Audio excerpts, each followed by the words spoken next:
Hello friends, बहुत बहुत स्वागत है आप सभी का हमारे एमएससी स्मार्ट क्लासेस के यूट्यूब सेशन में।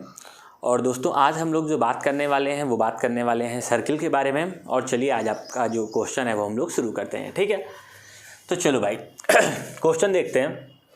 ये बेटा हमें दिया गया है एक सर्किल, इसका सेंटर हमारा क्या है, ओ है। ठीक है भाई, अब इसका सेंटर हमारा ओ है और ये जो हमारी लाइन है ये ए बी और सी डी, ये हमारी क्या दी गई है, क्वाड दी गई हैं, जो पी पॉइंट पे इंटरसेक्ट कर रही हैं। ए पी, पी डी और पी बी और पी सी, इसकी आपको दिया गया है, आपको एक्स की वैल्यू फाइंड करनी है। ठीक है, तो कैसे आप ऐसे क्वेश्चन को लगाएंगे, आज का जो हमारा मेन टॉपिक था वो यही था। ठीक है, तो चलिए सबसे पहले मैं आपको इसको लगाना सिखा देता हूँ कि इसको लगाने के लिए किस फॉर्मूले का यूज़ आपको करना है। तो जब भी कभी आपके पास ऐसा फिगर आए तो इसका फॉर्मूला होता है बेटा A P into P B, A P into P B is equal to C P into D P. A P, P B into C P और डी पी। ठीक है, अगर हम लोग जो करस्पॉन्डिंग साइड है उनका मतलब मल्टीप्लाई करें और उसको इक्वल रख दें तो ये एक फार्मूला हमारा बनता है ऐसे क्वेश्चन को सॉल्व करने के लिए। अब आप हमसे ये पूछ सकते हैं कि सर इसका आप डेरिवेशन करवा दीजिए, तो अगर आप लोग कहेंगे तो बिल्कुल करवा देंगे। ठीक है, तो चलिए अभी इस क्वेश्चन को देखते हैं। आप डायरेक्टली ये फार्मूला यूज़ कर सकते हैं। ए पी कितना है बेटा 6 और पी बी हमारा कितना है x। सी पी बेटा कितना है हमारा 3 और पी डी हमारा कितना है बेटा 4। Okay, here we get the value of x is 3 into 4/6 two two जा x इज इक्वल टू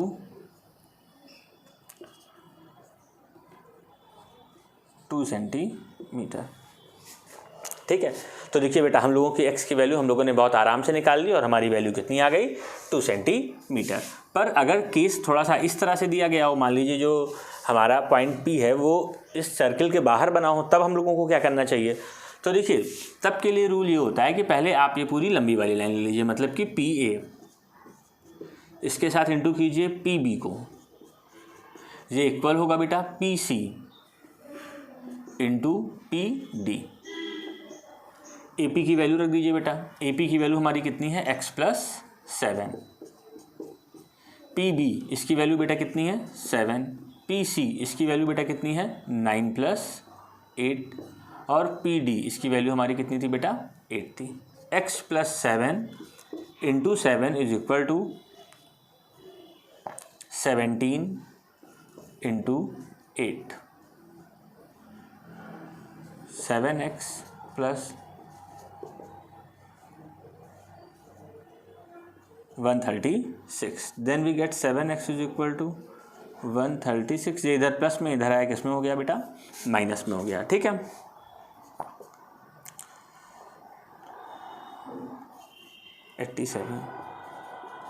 तो x इज इक्वल टू कितना आ गया बेटा 87/7 सेंटीमीटर।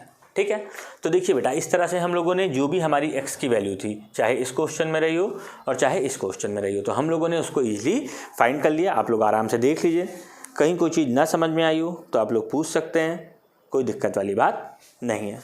ठीक है, तो दोनों क्वेश्चन मैं उम्मीद करता हूँ आप लोगों को समझ में आ गए होंगे। ठीक है, पर अभी कुछ लोगों के मन में ये चल रहा होगा कि सर आपने इसमें जो फॉर्मूला लगा दिया है A P into P B is equal to C P into D P, इसको आप थोड़ा सा प्रूफ करवा दें तो ज़्यादा बढ़िया है। ठीक, तो चलो मैं इस फॉर्मूले को आप लोगों को प्रूफ करवा देता हूँ। ठीक है, उम्मीद करता हूँ इसको आप लोगों ने नोट कर लिया होगा या इसका स्क्रीनशॉट आउट ले लीजिएगा। ठीक है, और अब मैं जो हमारा ये रिजल्ट है, ठीक है, ये रिजल्ट आया कैसे है आप लोगों को वो समझा देता हूँ। ठीक है, जिससे कि आप लोगों को एकदम कॉन्सेप्ट क्लियर हो जाए। ठीक, अभी देखिए हम लोग समझते हैं कि जैसे यही क्वेश्चन था, तो हम लोग इस क्वेश्चन में बेटा अपने आप से कंस्ट्रक्शन करके ए सी को ज्वाइन कर सकते थे और बी डी को भी ज्वाइन कर सकते थे।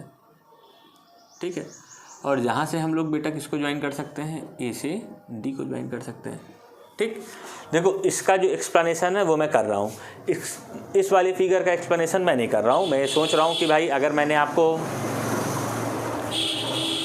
इसका एक्सप्लेनेशन बता दिया है तो उसकी मदद से आप ये वाला अपने आप कर सकते हैं। ठीक है, अगर आपको जो रिजल्ट है ये अगर ना समझ में आए, आप इसको ना अपने आप कर पाइएगा तो कमेंट में बताइएगा। ठीक है, एक दूसरा वीडियो मैं इसको प्रूफ कराने के लिए आपको करवा दूंगा। ठीक है, चलिए, पर हाँ पूरी ईमानदारी से ट्राई कीजिएगा, ना लगे तो सही सही बता दीजिएगा। एक भी बच्चा अगर कहेगा ना कि सर बता दीजिए तो मैं बता दूंगा। ठीक भाई, और बाकी लग जाए तो बहुत अच्छा है।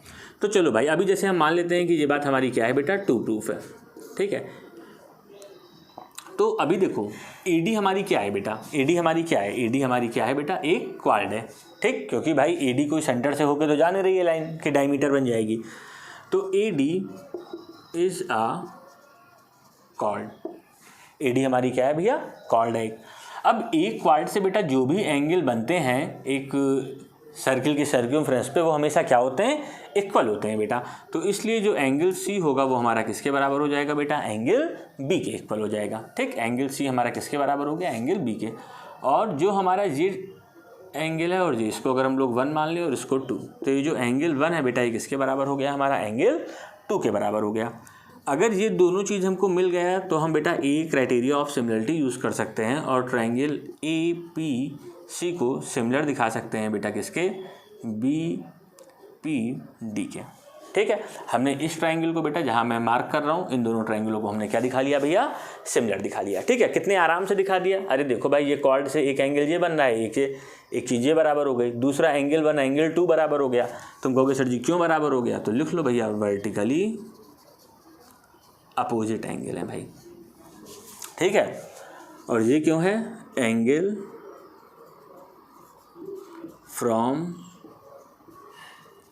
सेम कॉर्ड, ठीक है। एक ही कॉर्ड से जो एंगल बनते हैं बेटा वो क्या होते हैं, हमारे इक्वल होते हैं, ठीक। तो APC और BPD को हमने क्या दिखा दिया, सिमिलर। तो अब भाई करस्पॉन्डिंग साइड ले लो। तो करस्पॉन्डिंग साइड कैसे लोगे, AP अपॉन, अब तुम्हारे मन में आएगा कि भाई AP के अपॉन में हम क्या ले लें, BP, पर नहीं बेटा, AP के अपॉन में BP नहीं लिया जा सकता। क्यों, क्योंकि जो ये एंगल है वो इस एंगल के बराबर है। तो करस्पॉन्डिंग साइड PB और PC, PB और PC हमारी करस्पॉन्डिंग साइड हुई, ठीक। अगर ये एंगल इसके बराबर हो जाता तो AP हमारा किसके रेशियो में आ जाता, PB के रेशियो में आ जाता, ठीक। तो याद रखना ये सब छोटी छोटी बातें हैं। तो AP के अपॉन में हमारी कौन सी लाइन आ जाएगी बेटा, PD इज इक्वल टू, इधर से ले लो बेटा CP और इधर से हमारी लाइन कौन सी आ जाएगी, PB। क्रॉस मल्टीप्लिकेशन कर लो बेटा, यहाँ कर देता हूँ क्रॉस मल्टीप्लिकेशन इसके बाद, ठीक है। तो AP into PB is equal to CP into PD, ठीक है। और देखो बेटा यही रिजल्ट हमें यहाँ पे प्रूफ करना था, ठीक है। तो तुम चाहो भाई तो पूरा क्वेश्चन इस मेथड से ही लगा सकते हो, ठीक है। इस तरह से पूरा लगा के तुम फिर प्रूफ कर लो। बाकी पेपर में ये क्वेश्चन ज़्यादातर ऑप्शनल के रूप में आता है, तो आपको अगर रूल पता है कि AP into PB is equal to PD into CP होता है तो आप आराम से क्वेश्चन कर लेंगे, ठीक है। इसी तरह से बेटा आपको ये वाले क्वेश्चन को प्रूफ करना है, इसको आप होमवर्क समझिए आज अपना, ठीक है।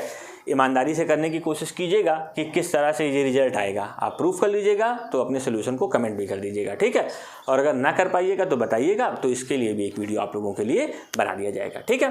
तो उम्मीद करते हैं जो आज का क्वेश्चन था वो आपको समझ में आ गया होगा। ये दोनों क्वेश्चन आज मैंने आपको समझाने की कोशिश करी है, ठीक है। तो बहुत बहुत धन्यवाद आप सभी का वीडियो को इतने ध्यान से देखने के लिए। अपने दोस्तों के साथ इसको ज़रूर शेयर कीजिएगा, ज़्यादा से ज़्यादा लोगों का फ़ायदा हो पाए। बहुत बहुत धन्यवाद। जय हिंद, जय भारत।